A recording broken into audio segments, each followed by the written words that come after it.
Sometimes the funniest moments in a marriage aren't the big ones. They're not anniversaries or red carpets or grand declarations.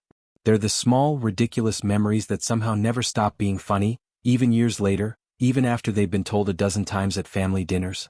And that's exactly what happened on a recent episode of Live with Kelly and Mark, when Ripa did something she has clearly perfected over more than 2 decades of marriage. She brought up a story her husband probably hoped had been retired for good. This time, the victim of her storytelling was Mark Consuelos. And the crime, if you can call it that, was a summer visit to their daughter Lola's camp that somehow ended with Mark shaving nearly his entire body, squeezing into a pair of extremely short shorts, and delivering one unforgettable line the moment he stepped outside. If you know anything about Kelly and Mark's dynamic on their show, you already know where this is going. And if you don't, you're about to understand exactly why millions of viewers can't get enough of these two. Here's what actually happened, at least as much as Kelly wanted to share with a live studio audience and everyone watching from home. The couple was reminiscing about the time they visited Lola at her summer camp in Maine. Kelly explained that part of the parent visit involved something called Snake Lake, where families were invited to get into the water with their kids, snakes and all. Kelly, understandably, wanted absolutely nothing to do with that idea. She said as much, without hesitation, and left the swimming portion of the trip entirely to her husband. So Mark stepped up. Literally. He prepared for his moment in the lake the way apparently he prepares for a lot of things, thoroughly and a little dramatically. He packed a swimsuit except it wasn't quite what he was used to. Instead of his usual trunks he grabbed something shorter. Much shorter. And in an effort that only makes sense in hindsight, he decided to shave down, as Kelly gently put it, essentially his entire body before putting them on. What happened next is the part that turned an ordinary parenting trip into a story that's now been told on national television. Mark walked out of the camp bunk in his new extremely brief shorts, freshly shaved, and the first thing out of his mouth wasn't a joke about himself. It was 2 words, aimed squarely at his teenage daughter, who was about to have to explain her father's appearance to every single kid and parent standing near that lake. Poor Lola. That was it. That was the whole reaction. Not embarrassment for himself in that moment, pure, immediate sympathy for the poor girl who now had to be associated with him in public. Kelly could barely get through telling the story without laughing. And honestly, that reaction alone tells you almost everything you need to know about why this couple has held on to daytime television audiences for as long as they have. Because here's the thing about this story that makes it so much more than just a funny anecdote. It's not really about the shorts or the shaved legs, or even the slightly chaotic image of Mark Consuelos walking out of a summer camp bunk looking, in his own words, embarrassing. It's about the fact that after decades of marriage, Kelly still finds joy in publicly, lovingly, mercilessly reminding her husband of his most human, unglamorous moments. And Mark, instead of shutting the story down or trying to save face, leans right into it. He admits it. He laughs at himself. He lets his wife have the punchline. That's not something every couple can do gracefully. A lot of long-term relationships develop a kind of protectiveness over image, especially in public life, where every appearance is curated and every story gets a filter before it reaches an audience. But Kelly and Mark seem to have decided a long time ago that the version of their marriage worth showing people is the unfiltered one. The one where a husband can be gently roasted on live television for a beauty choice gone wrong, and instead of getting defensive he just nods along like, yes, that happened, and yes, it was ridiculous.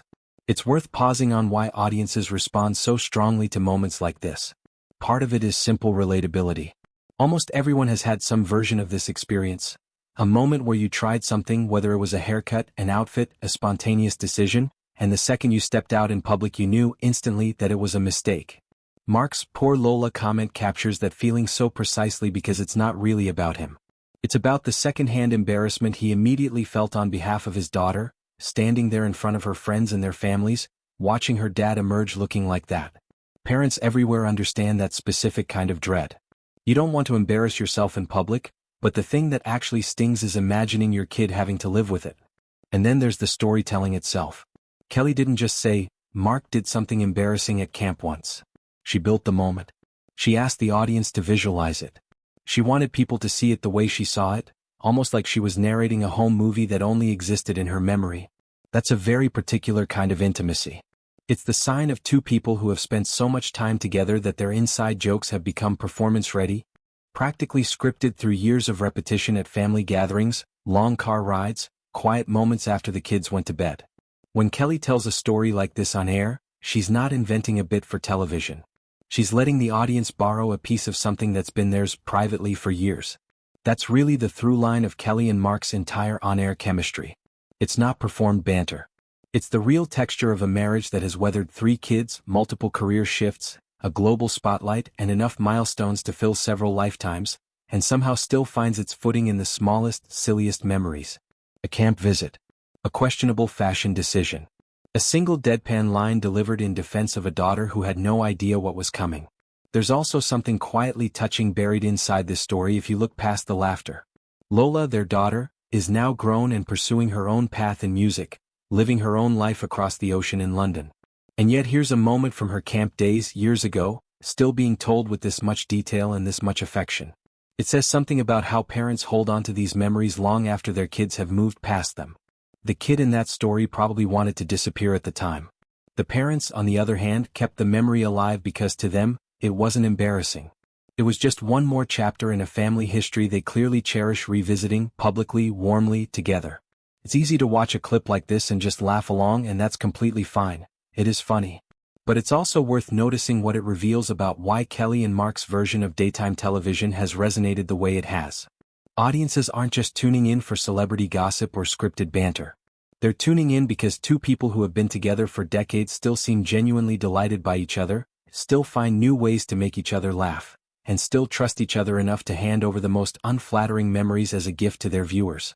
That trust matters more than people give it credit for. Being willing to let your spouse tell an unflattering story about you on live television, in front of millions of people, and responding with nothing but a grin, requires a level of security in the relationship that a lot of couples spend years trying to reach. Mark didn't get defensive. He didn't try to rewrite the story in his favor. He confirmed it, added his own details, and let the moment breathe. That's confidence built on decades of partnership, not fragile ego needing protection. Maybe that's the real reason this story keeps circulating, getting picked up, shared, and talked about days after it aired. Not because of the shaved legs or the short shorts, funny as they are, but because of what the moment represents.